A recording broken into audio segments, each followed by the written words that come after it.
Assalamualaikum warahmatullahi wabarakatuh.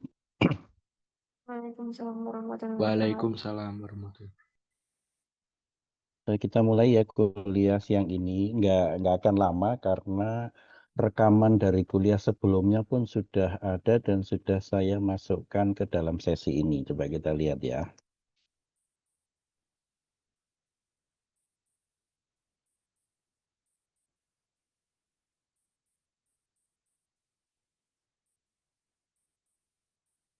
Anda lihat itu di 02 mikroprosesor Z80 ya dari apa namanya yang saya share pada Anda. Itu ada 4 materi. Yang satu materi berjudul 02 mikroprosesor Z80. Ini nanti yang akan saya berikan kepada Anda paparan ringkasnya. Yang kedua ada materi tentang Z80 mikroprosesor arsitektur. Ini semacam handout dari orang India apa ya. Tapi intinya kurang lebih sama dengan 02 itu. Lalu pengenalan kit mikroprosesor MPF1 ini persiapan untuk kita nanti praktek ya, praktek pertemuan 3, 4, 5 dan seterusnya. Kita akan mulai dengan praktek ini, lalu sambil diseling teori gitu. Ada 3 buku yang saya bagikan. 3 buku ini sebenarnya adalah buku bawaan dari kit mikroprosesor berbasis Z80, kit MPF1. Dibuat oleh Multitech. Multitech itu belakangan berubah nama jadi Acer dan serius memproduksi komputer untuk digunakan sehari-hari. Kalau yang MP1 ini kan dibuat di tahun 80-an kalau nggak salah, 76 sampai 80 lah. Dibuat lalu dipakai untuk keperluan pembelajaran, trainer kit ya. Lalu berkembang banyak kan sekarang ada Arduino, meskipun Arduino sesungguhnya adalah bukan kit untuk pembelajaran, tapi kit untuk mempraktekkan teori-teori sendiri gitu ya, Arduino kit. Dan banyak lagi termasuk ada kit dengan Raspberry Pi gitu ya. Lalu yang terakhir adalah rekaman kuliah yang barusan. Jadi barusan terjadi rekaman kuliah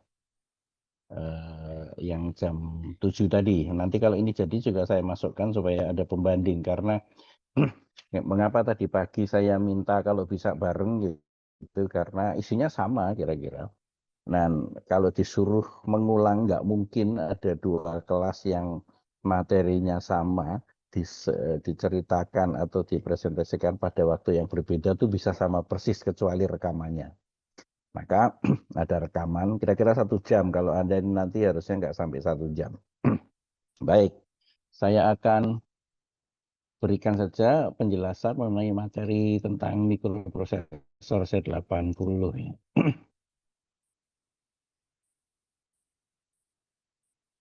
Mikroprosesor Z80.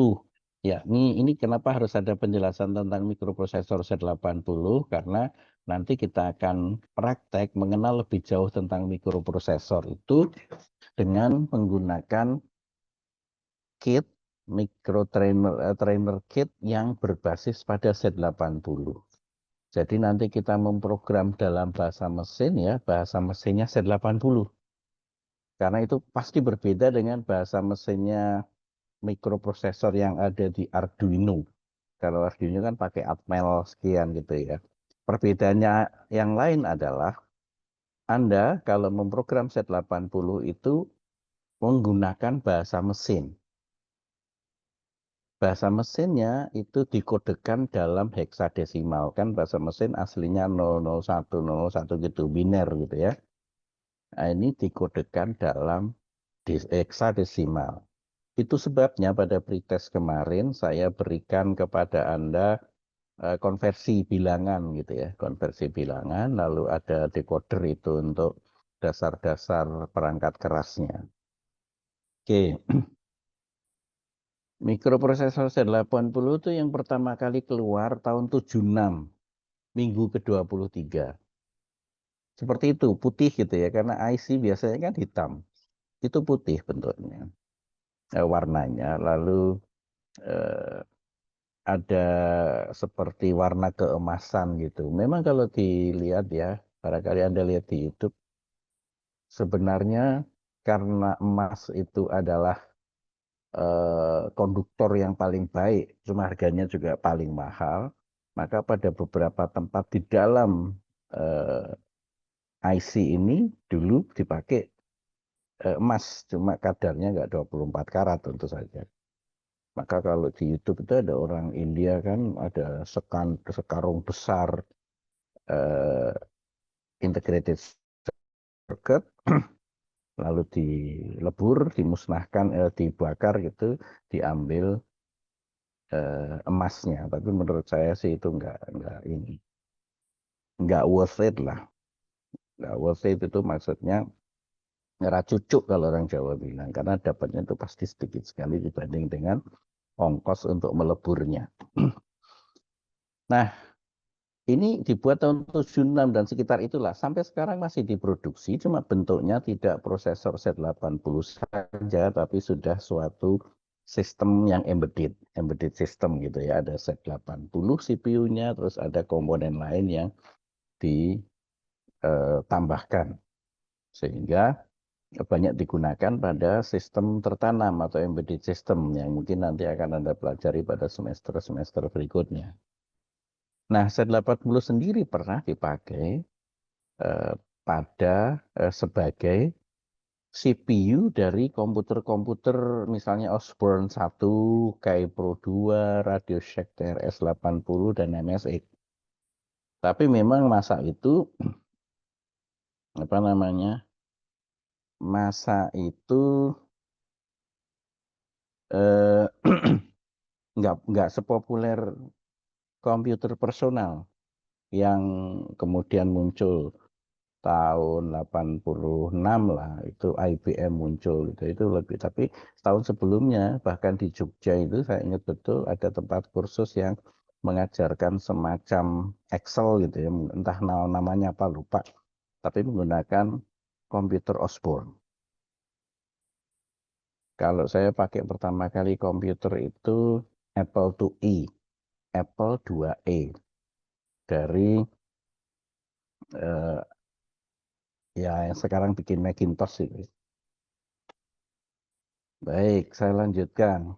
Nah, kalau kita selaku engineer itu melihat mikroprosesor itu sesungguhnya kan kita gambar blok diagram. Yang kiri dulu ya itu adalah kotak yang mewakili CPU.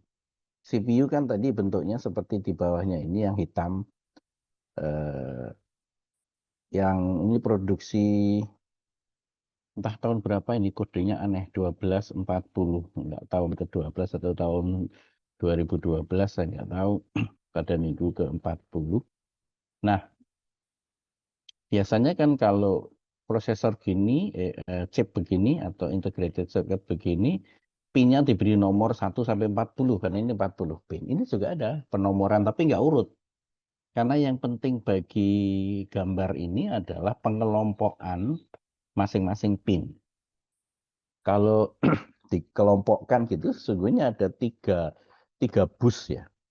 Satu bus alamat, kedua bus data, ketiga yang terdiri dari tiga subbus itu adalah bus kontrol. Ada yang untuk kontrol sistem, ada yang untuk kontrol CPU, dan ada untuk kontrol bus. Kontrol sistem artinya dia akan mengendalikan perangkat-perangkat lain di luar CPU. Lantas karena ini adalah komponen elektronik, tentu perlu sumber daya. Sumber dayanya 5 volt di kaki 11 dan kaki 29 sebagai groundnya. Dan karena ini adalah peranti elektronik gitu ya, dan berupa peranti digital sekuensial, maka perlu clock. Clock kan sesungguhnya adalah gelombang segi 4 gitu ya, dengan frekuensi tertentu. Pada saat kita pakai set 80 paling frekuensinya 1 MHz. Padahal kalau sekarang Anda menggunakan komputer i7 misalnya, itu kan clock-nya bisa sekian giga gitu ya, sekian gigahertz. Nah, kalau digambarkan dalam suatu sistem, artinya mikroprosesor, supaya bisa bekerja sebagai mikrokomputer, dia mesti memerlukan eh, komponen lain. Komponen lain itu adalah memori, ada ROM, ada RAM. Mengapa ada ROM nanti dijelaskan. Lalu ada programmable input-output. Artinya peranti sorry, atau device yang menjembatani antara komputer, CPU di satu sisi dengan peranti-peranti di luar, misalnya printer, kalau sekarang Anda kenal mouse, dan sebagainya. Nah, lewat port itu. Nah, harus ada ROM karena ROM itu bertindak biasanya untuk menyimpan semacam sistem operasi. Karena setiap kali prosesor di reset, dia itu akan memulai dengan mengeksekusi alamat 0000. Alamat 0000 itu umumnya ditempatkan di ROM yang kalau listrik mati, nggak terhubung, tetap ada. RAM-nya 0, tapi ROM-nya tetap ada. Nah, kalau ROM-nya itu diisi operating system dalam hal MPF1, itu operating system-nya adalah disebut monitor program monitor. Satu dari 3 buku yang saya berikan kepada Anda di sesi ini juga, atau sesi yang umum gitu. Sesi umum itu sesi di luar sesi-sesi itu ada 3 buku. Nah, 3 buku itu satu diantaranya adalah listing program operating system dari MPF1. Jadi general block diagramnya seperti ini. Kemudian, nah ini juga cara pandang lain ya, cara pandang lain sebetulnya sama memori, cuma memori di sini nggak dipecah jadi 2. Memori apa namanya, hanya ada memori gitu saja. Umumnya ada ROM dan ada RAM. Lalu I/O devices tadi yang namanya PIO. Nah, ini sebagai contoh, set 80 itu memiliki 8 jalur di bus datanya. 8 jalur itu sebetulnya 8 bit. Sehingga dalam satu saat dia bisa mengirimkan secara paralel di 8 jalur itu 8 bit data. Lalu terdapat 16 jalur atau 16 bit bus alamat. Karena bus alamat itu terhubung ke memori dan I/O, maka dengan memiliki 16 jalur alamat, dia dapat menghubungi 2 × 16 atau 65.536 alamat. Kalau setiap alamat yang dapat berisi 2 nibble atau 1 byte data atau instruksi, dan itu misalnya disimpan dalam satu laci, maka Anda punya 65.536 laci. Apakah ini besar, kecil masih? Karena ini kan hanya 64 kilo ini. Bandingkan dengan RAM sekarang yang Anda bisa pasang sampai 16 giga. Ya, 16 giga itu besar sekali dibanding dengan hanya 64 kilo ini. Lalu terdapat 13 jalur kontrol untuk kontrol atau yang sifatnya status, yaitu menginformasikan status yang disebut sebagai bus kontrol. Pada contoh gambar ini, jalur memory request adalah jalur untuk meminta atau mengirim data dari dan ke memori. Sedangkan jalur I/O request, keduanya merupakan bagian dari bus kontrol. Jadi gini ceritanya, kalau misalnya prosesor itu mengirimkan ya mengeluarkan alamat gitu ya, mengeluarkan alamat lewat NAVIS address ini, lalu diterima kan ini diterima ke memori dan diterima juga ke IO devices karena tersambung tuh semua kabelnya. Hanya memori yang diakses itu akan aktif kalau bersamaan dengan aktifnya jalur request. Jadi jalur memori request aktif itu artinya prosesor meminta atau mau memberikan data atau instruksi ke memori. Nah, antara memory request dan IO request pasti tidak pernah bersamaan karena pilihannya adalah apakah mau memberikan atau menerima data dari memori atau dari IO devices. Kalau eh, aktifnya perintah itu diikuti dengan memory request, berarti itu ke memori. Kalau diikuti dengan IO request, maka berarti ke IO. Kalau ke IO berarti keluar dari prosesor. Mungkin meminta data suhu, kalau ini sistem pengukur suhu ya. Atau memastikan lampu merah nyala. Jadi memberi perintah agar lampu merah pada traffic light itu menyala dan seterusnya. Nah, kalau dua poin ini eh, riwayat singkat munculnya Z80 CPU dirancang oleh Federico Fakin dan Masato Shishima. Nah, satu fitur penting dari mikroprosesor Z80 adalah ia memisahkan alamat memori dengan alamat perangkat masukan keluaran. Alamat memori 64K atau 65536 lokasi dan alamat I/O juga segitu. Jadi Anda lihat di gambar sebelah kan bisa dipasangi 64 kilobyte memori, bisa juga sekaligus 64 kilo alamat untuk I/O device. Alamat I/O device itu adalah setiap komponen atau sistem yang terhubung ke mikroprosesor itu punya alamat pasti. Kalau di dalam konteks Z80 CPU ini, alamatnya menggunakan bilangan biner 16 bit, 2 pangkat 16. Sementara kalau sekarang kan misalnya Anda punya IoT, kan Anda bisa pasang IoT sebanyak itu alamat IP. Kalau IP-nya IPv6 ya berarti ada 6 kali 3 desimal ya, 6 kali 3 desimal. Kemungkinannya jauh lebih banyak lagi. Setiap perangkat itu dalam jaringan komputer, setiap perangkat itu terhubung dengan penandanya itu bukan lagi alamat yang ditulis dalam heksadesimal, tetapi alamat IP, internet protokol gitu ya. Nah, model pemisahan lokasi memori dan lokasi I/O ini disebut sebagai separated I/O. I/O yang terpisah dari memori. Karena ada desain prosesor yang menyatukan antara alamat memori dengan alamat I/O. Anda bisa membayangkan gini deh, ada real estate misalnya ya, yang punya yang memiliki 2 kali 65.536.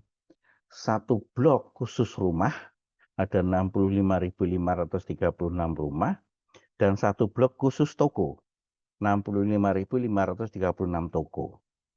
Nah, ini kan peruntukannya terpisah gitu ya. Akses jalannya terpisah. Akses jalannya terpisah.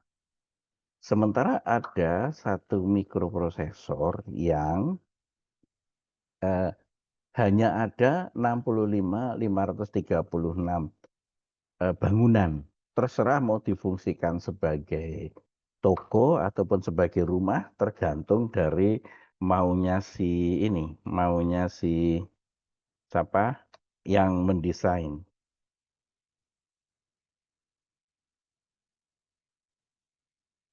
Nah, yang Memori map I/O itu antara lain dimiliki oleh prosesor Motorola 6800. Motorola 6800 adalah prosesor yang pertama kali dipakai oleh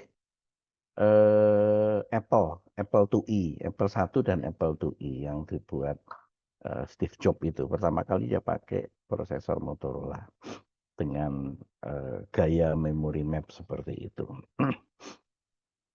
Kemudian,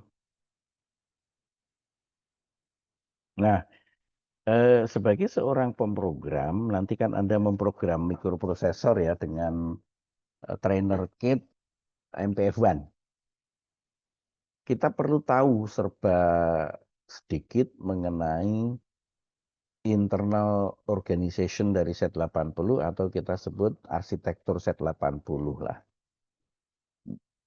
Bagian penting dari arsitektur Z80 yang kita perlu tahu adalah gambar paling kanan ini, Arithmetic Logic Unit, ALU, Arithmetic Logic Unit. Perhatikan bahwa satu lengan dari Arithmetic Logic Unit kan bentuknya V, masukannya dua lengan, keluarannya satu lengan. Satu lengan dari ALU ini berasal dari akumulator. Sementara lengan yang lain bisa dari mana saja, asal sudah bisa melewati internal bus ini, internal data bus. Ini mengandung makna bahwa semua operasi arithmetic and logic unit itu hanya dapat berlangsung kalau salah satu operannya, operan itu yang dioperasikan gitu ya. Jadi kalau misalnya Anda punya dua bilangan 5 dan 3 dijumlah jadinya 8, maka 5 itu operan 1, 3 itu operan 2, hasilnya baru 8. Nah, salah satu operan itu harus ada di A, operan lain bisa dari register yang lain. Bahkan bisa dari luar. Dari luar kalau kita misalnya mengambil suhu ya, mengambil data mengenai suhu gitu ya. Tentu setelah melewati analog to digital converter jadi bilangan digital bisa masuk untuk diproses. Nah, ini bagian yang paling penting. Oleh karena itu nanti, meskipun ada 158 instruksi, semua instruksinya itu kalau melibatkan dua operan, salah satu operan harus ada di register A. Dengan demikian, kalau misalnya kita ingin menjumlahkan bilangan dari register B dengan bilangan dari register C, kita nggak bisa mencari perintah add A, add B, C, nggak bisa. Kita mesti menggunakan perintah yang melibatkan A dulu. Misalnya A dijumlahkan dengan B dulu. Misalnya A diisi dengan 0 dulu kan. A sama dengan 0. A dijumlahkan dengan B. Maka kemudian A-nya akan berisi angka yang sama dengan B. Lalu baru C plus A. Nah, karena A itu sudah isinya B tadi, maka C plus A itu artinya adalah sama dengan BC. Kalau melihat riwayatnya B tadi dimasukkan ke A. Nah, itu yang trik memprogram adalah kepandaian kita memilih program itu. Program yang bagus ya straight to the point. Tapi kalau programnya jelek ya muter-muter. Muter-muter itu jalannya panjang gitu. Ibarat suruh buka pintu, ya harus jalan dulu ke depan, mundur lagi, ke kiri, dan seterusnya. Maka dulu program yang efektif itu program yang paling pendek barisnya. Paling pendek, paling sedikit menempati ruang-ruang dalam memori. Karena memorinya terbatas kan, kita harus hemat-hemat gitu ya. Oke. Nah, ini adalah tadi penjelasan saya mengenai bagi pemrogram register yang bisa dipakai untuk operasi aritmetika itu ya A, B, C, D, E, dan HL. Lalu kalau kita kembali ke mana ini deh. Ini ya, arithmetic logic unit tadi kan dua lengan dijumlahkan operannya, lalu ada keluaran satu, ini bisa dikembalikan kemana saja terserah, asal melewati internal database. ada keluaran lagi yang dari sisi kanan ini ke register F. Ini keluaran apa? Nah, ini adalah keluaran yang mencatat status arithmetic processing tadi.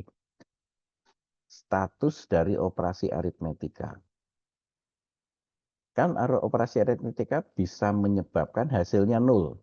Kalau menyebabkan hasilnya nol, maka register F akan mencatat, oh hasil penjumlahan atau pengurangannya jadi nol. Dicatat. Untuk apa sih sebenarnya? Nanti untuk operasi jump if zero. Lompat kalau hasil penjumlahan atau lompat kalau hasil operasinya sama dengan nol. Nah, itu penting sekali untuk percabangan program. Maka meskipun alamatnya hanya 65.536, program bisa nggak berhenti kalau looping terus gitu ya. Nah, itu penjelasannya itu nanti. Nah, register flag itu isinya SZ, SZ terus tidak ada H, tidak ada PNC. Nah, yang saya bicarakan status zero itu register flag yang bit kalau ini adalah D7 itu S, maka D6 itu Z, D0 itu C, dan seterusnya ya. Nah, ini lebih jelas lagi mengenai operasi di ALU tadi, Arithmetic Logic Unit kan. Operasi Arithmetic Logic Unit itu bisa dilakukan adalah add, subtract. Perhatikan bahwa tidak ada operasi multiply, tidak ada operasi perkalian, nggak ada operasi pembagian, apalagi akar kuadrat. Yang ada adalah add dan subtract, lalu beragam operasi logika. Nah, tentu saja operasi perkalian dan pembagian bisa diturunkan dari add dan subtract itu. Gimana caranya? Nanti kita pelajari dalam pemrograman Z80. Mudah-mudahan waktunya nyampe. Karena rancangannya adalah sampai pertemuan ke-7 itu Anda akan belajar dasar-dasar mikroprosesor, sehingga nanti kalau di semester 8, sampai pertemuan ke-7 dasar-dasar mikroprosesor, pertemuan ke-8 sampai terakhir setelah UAS itu mungkin ada project dengan Arduino ya, tapi Arduino itu diprogram pakai bahasa C. Nah, harus Anda tahu bahwa bahasa C di Arduino itu nanti akan dikonvert ke dalam bahasa mesin untuk prosesor Atmel, Atmega. Atmega sekian itu produksi dari Atmel.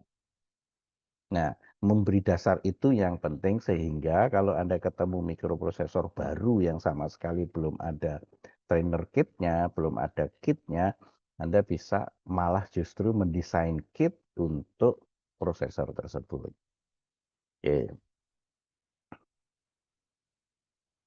Nah, kemudian selanjutnya mengenai pin function. Nah, ini sudah dijelaskan sebagian tadi. Eh, eh, Memory request sudah dijelaskan, IO request sudah dijelaskan. Nah, yang lain-lain tidak untuk dihafalkan, tapi nanti untuk dipahami. Dipahami mengenai fungsinya. Mengapa kok bisa ya? Eh, Misalnya prosesor itu kan menghubungkan, terhubung pin jalur-jalurnya terhubung ke semua komponen. Kenapa bisa dia milih satu komponen tertentu? Gimana mekanismenya? Nah, itu dengan mempelajari fungsi-fungsi pin nanti kita akan paham. Nah, ini semua isinya fungsi pin ya. Saya nggak mungkin jelaskan satu-satu. Wasting time itu mendingan dipelajari sendiri. Nanti sambil kalau ada tugas Anda kembali membaca ini karena tidak untuk dihafalkan. Oke, lalu ini siklus instruksi mikroprosesor. Jadi yang disebut uh, prosesor mengeksekusi instruksi itu langkahnya sebetulnya simple. Jantung dari mikroprosesor itu adalah program counter karena dia yang berdetak seperti counter, dia menghitung dari 0000 sampai FFFF kalau prosesornya Z80 ini. Jadi ketika direset Ya, prosesor itu PC-nya ini akan mengeluarkan alamat 0000. Artinya apa? Dia menghubungi alamat 0000 yang biasanya di ROM.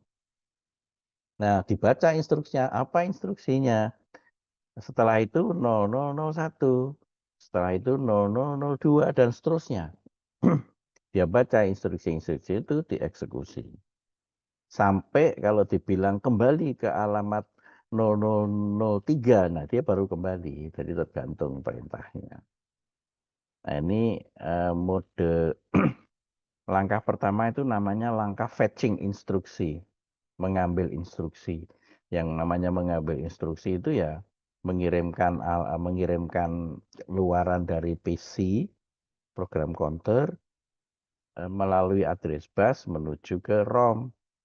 ROM isinya dibaca, diartikan, lalu dieksekusi. Lalu berikutnya, begitu terus, muter terus. Langkah keduanya kan mendekode. Mendekode itu memaknai instruksi itu maksudnya apa sih? Sambil juga nunggu, karena ada instruksi yang misalnya, ada instruksi yang kalau dibutuhkan 2 operan, A ditambah B. Kalau baru masuk A, dia akan nunggu kan? Nunggu yang B. Sebelum ada yang B masuk, dia nggak bisa dijalankan. Nah, maka ada instruksi yang menyuruh dia tunggu operan berikutnya. Itu dan seterusnya nanti Anda bisa membaca ini, penjelasan ini, dan menyimak video rekaman. Video rekaman yang saya buat untuk kelas pagi tadi. Dan nanti juga kalau kelas Anda ini videonya jadi butuh waktu 30 menit. Maaf. Butuh waktu 30 menit YouTube untuk memproses. Nanti kalau sudah diproses, kalau saya sempat gitu, nanti saya saya lakukan uploading ke sesi-sesi itu. Jadi kuliah kita hanya ya sekitar 30 menit ya. Tapi kalau ada pertanyaan, saya akan coba jelaskan. Ada pertanyaan?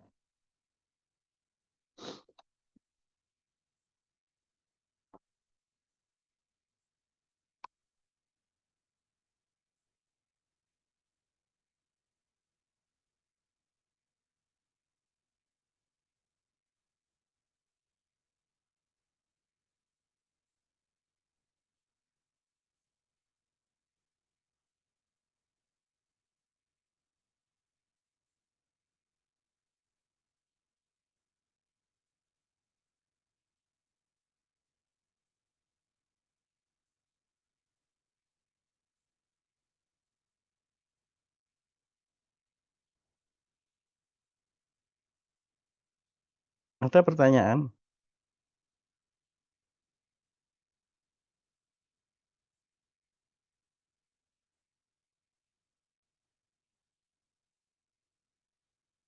Nggak ada? Halo, Vicky Nadia Sahra. Ananda Firdaus, silakan. Apa yang ditanyakan? Permisi Pak, Yo. sebelumnya perkenalkan saya Ananda Oleh Firdaus, NIM akhir 30. Mm-mm. Sebenarnya Pak untuk latihan kita, untuk Mm-mm. latihan pemrograman itu ada simulasi nggak Pak?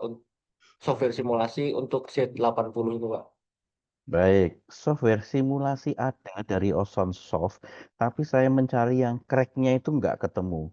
Paling nanti kalau Anda mau coba adalah yang trial. Trialnya itu hanya bisa dipakai 30 kali. Ya, kalau sudah 30 kali diinstal ulang, install lagi. Itu bisa. Atau beli. Beli itu kalau nggak 20 euro ya, 20 euro, tapi harus dikirim gitu kan. Saya belum belum coba deh 20 euro, lumayan mahal bagi kita ya. Tapi kalau mau ya nggak apa-apa. Kalau cukup sabar ya sabar dengan ininya apa trialnya, evaluation copy namanya dari Ozone Soft nanti deh kita share ya. Cari aja Z80 simulator gitu, atau Z80 microprocessor simulator dari Ozone Soft. Itu ada. Tapi kita sendiri nanti akan praktek langsung. Saya sendiri lebih menyukai, kecuali kalau kita memang hanya belajar pemrograman ya. Tujuannya kan kita akan memahami juga hardware-nya. Dan itu menurut saya mutlak perlu trainer kit. Meskipun sudah banyak yang rusak sih. Nah, kalau untuk logika pemrogramannya, kita bisa pakai simulator. Yang tadi yang populer itu OceanSoft. Cara makainya ada banyak di YouTube. Tetapi tadi kalau Anda tahu ada yang ya kita pakai crack-crackan nggak apa-apa lah. Kalau Anda tahu dan bagaimana nanti bisa di-share ke teman-teman. Tapi ingat fokus kita selain pemrograman adalah juga pengenalan hardware. Sehingga tetap meskipun akan sangat paham menggunakan memprogram dengan simulator, tetap diperlukan pemahaman mengenai hardware. Dalam simulator nggak ada tuh address decoder yang kemarin Anda kerjakan itu. Nggak ada. Untuk apa address decoder? Nggak diperlukan. Tapi kalau kita kenal hardware-nya, address decoder tuh harus ada, dirancang dengan baik. Kalau nggak, kacau itu sistem. Gitu ya, Nanda ya. Apakah cukup jelas? Cukup jelas Bapak, terima kasih. Oke, yang lain silahkan. Siapa lagi? Samuel Siumbing ada pertanyaan? Samuel Sihumbing, apakah ada pertanyaan? Cukup jelas Bapak. Nanti dipelajari lagi Bapak. Baik, Vicky Nadia Zahra, apakah Sudah cukup jelas? cukup, Bapak. Oke, benar ya, sudah cukup. Nanti saya beri tugas, nggak bisa lagi. Kemarin saya cukup puas sih setelah saya lihat-lihat kerjaannya ya. Belum semua saya nilai kerjaan-kerjaan Anda itu. Kalau konversi sih udah lumayan bagus. Ternyata setelah saya cek di internet juga konversi yang lengkap dengan caranya itu ada. Mudah-mudahan sih Anda nggak hanya jiplak gitu ya. Tapi saya lihat ya sudah lumayan lah, sudah bisa gitu ya.